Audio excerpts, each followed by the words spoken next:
pense que mon parent doit mettre de bonnes balises. Un enfant n'est pas toujours en mesure de prendre de telles décisions. La prise de décision réfléchie n'est complète qu'à 24 ans, alors que tu dis que son cortex frontal n'est développé à partir de cet âge-là. Est-ce que tu connais la spiritualité? Là, tu es en train de dire que tu connais plus ce qui est meilleur pour cette personne-là que sa propre âme. Tu connais l'intuition? Quand tu suis ton intuition et ton ressenti, ça overdrive. Parce que, justement, ton cortex et la prise de décision, vous allez prendre quoi? On va dire qu'il va prendre une bonne décision selon qui?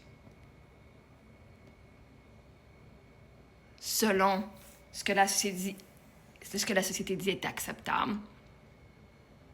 Et non ce qui est acceptable pour cette personne-là. Parce que l'enfant, il dit, moi, j'ai un ressenti. Parce que vois-tu, le ressenti, c'est ce qui sauve ton gros cul d'un accident. Ton ressenti, c'est ça qui te sauve d'une relation toxique. Là, j'ai un ressenti, quelque chose qui n'est pas correct, là. Même si ton cerveau n'est pas capable. Et ça, c'est même quand on est adulte. Il y a quelque chose qui cloche. Et c'est là que quand tu dis il y a quelque chose qui cloche, même si tu ne sais pas c'est quoi, c'est pas ton cerveau. C'est ton ressenti. Tu ressens l'émotion de la personne, tu ressens la vibe, tu connais l'intention avant même que la personne ait parlé. Puis tu fais,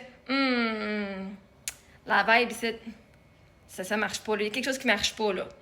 Puis t'as raison. Parce que vois-tu, regarde toutes les fois que tu avais un ressenti, puis tu l'as pas écouté parce que tu as utilisé ton cerveau pour prendre une décision. Ah, mais peut-être j'ai tort, peut-être. Parce que vois-tu, plein de monde voudrait faire de quoi, mais ils disent, ouais, mais là, si je commence à penser, ça fait pas de sens de faire ça. Ben, justement. Le ressenti fait pas de sens parce que tu dis, il n'y a aucune évidence qui me prouve pourquoi, mais je sais que si je vais là, il va arriver quelque chose de mal. Puis tu y vas, finalement, quand même, tu te dis, ah, ben là, il y a du monde qui ont dit, ben non, mais là, il n'y aura pas rien qui va arriver de mal. Puis ils ont essayé de te convaincre avec le cerveau et non avec ton ressenti. C'était allé, t'arrives quelque chose de mal. Est-ce que vous respectez votre propre ressenti, votre propre intuition? Parce que ton intuition est plus forte que ton fucking cerveau. Là, t'es en train de dire pour que le cerveau, faut que là, ça ne sera pas développé avant 4 ans, avant qu'ils prennent des bonnes décisions. Une bonne décision selon fucking qui, Karine? Selon toi?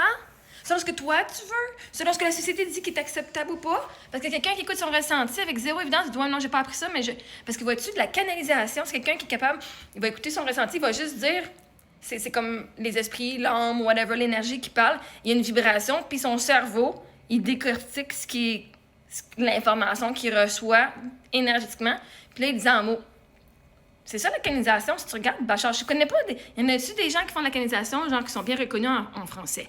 Moi, Abraham X, Bachar, c'est deux personnes qui sont, son nom c'est Daryl Enkel, puis Esther X. Eux, c'est des gens comme nous, qui eux, puis même Abraham X, là, c'est Abraham, elle canalise Abraham, elle canalise un esprit, une énergie, qui parle au travers. Elle utilise son langage. Parce que quand il parle, nous, on n'entend pas ce langage-là, on n'entend pas cette fréquence-là. Donc, elle est comme en alignement à recevoir ce message-là. Et elle le dit. Et nous, ça fait du sens. Notre tête fait « Ah oui, ça fait du sens. » Parce qu'on entend, on comprend pas l'énergie qu'on reçoit. Elle le comprend et elle le met en mots qui fait du sens assez pour nous. Elle connaît pas tout. Qu'une personne qui analyse, elle connaît pas tout. Mais elle connaît tout parce que l'énergie qui lui est donnée, qui est reçue, c'est une intelligence infinie, universelle, qui est dans nos dés. Tu as besoin de savoir et de l'avoir appris pour savoir. On appelle ça le inner knowing, la connaissance intérieure. Tu sais pas comment tu sais, mais tu sais. Tu sais pas comment tu sais, mais tu sais.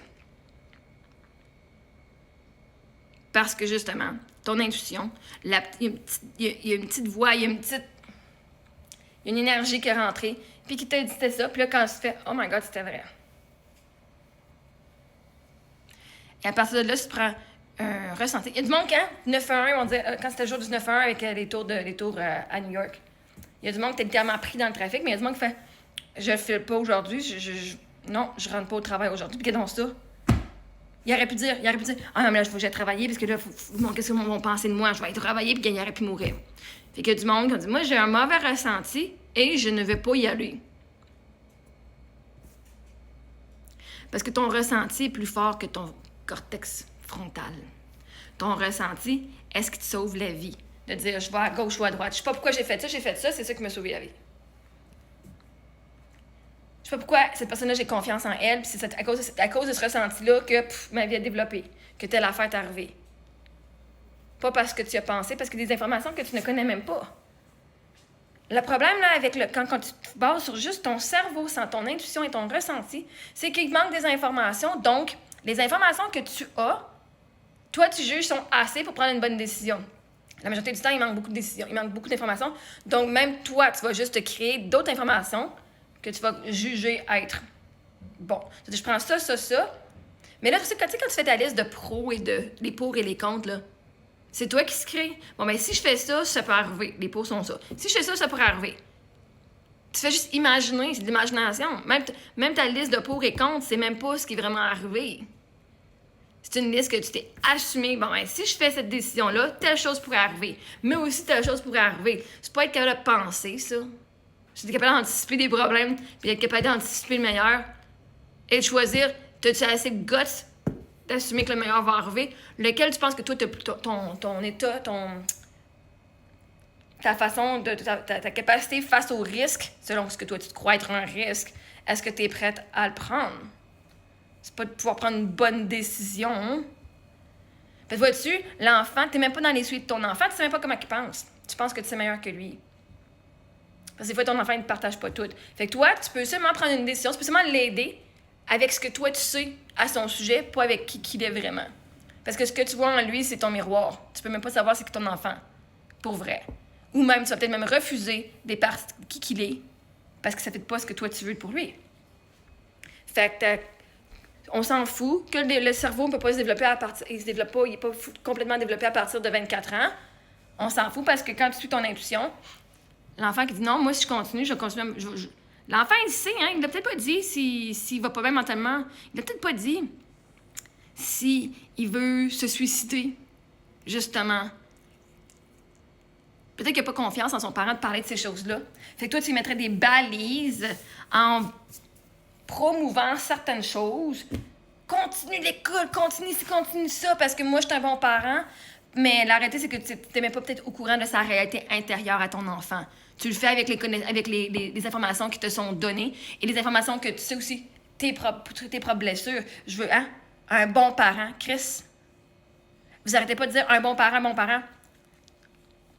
Vous avez tellement peur qu'on vous juge être un mauvais parent que vous allez restreindre votre enfant dans plein d'affaires parce que vous voulez pas avoir l'air d'un bon parent, d'un mauvais parent. Un bon parent respecte son enfant, respecte son ressenti, respecte son intuition. Mais ça, tu peux pas le faire si tu n'as même pas respecté ton intuition en toi. Combien de fois est-ce que tu as dit « Je le savais, j'aurais donc dû pas faire ça. Je le savais que ça allait arriver. » Combien de fois? Parce que vois-tu, tu pourrais être le meilleur parent, ton enfant pourrait se suicider quand même. Tu pourrais être le meilleur parent, ton enfant s'il dit « Fuck you », il pourrait quand même dire dans la drogue pis tout. Parce que toi, tu te juges comme étant un bon parent.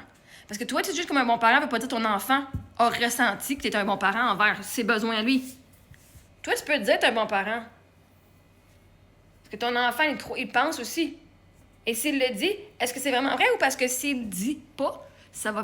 Il veut tellement prendre soin de son parent pour pas que son parent ait l'air qu'il soit humilié, qu'il va dire ce qu'il doit dire, ce que sa mère pense qu'elle veut entendre, ou dire sa vérité.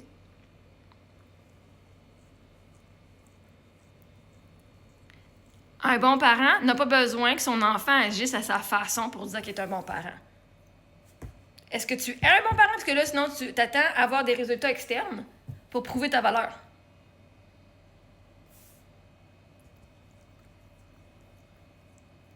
Fait une décision réfléchie, justement, a été trop réfléchie, elle n'a pas été ressentie. Une bonne décision, un mix des deux. Puis justement, l'avantage, quand ils sont jeunes, hein, ils agissent tout par impulsion, ils font ce qu'ils veulent. Mais vois-tu, comment les enfants sont fucking heureux, justement? Ils sont heureux. Parce que justement, ils sont pas toujours dans le réfléchi, ils sont dans le ressenti. Ils font, moi, je fais ce qui m'apporte du bonheur.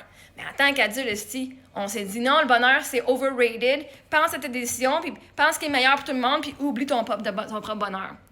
Puis après ça, on n'écoute pas notre intuition, puis on dit, si j'aurais dû m'écouter. T'as pas écouté ton ressenti, ça t'a amené là parce que t'as écouté ton réfléchi. Pense à ça.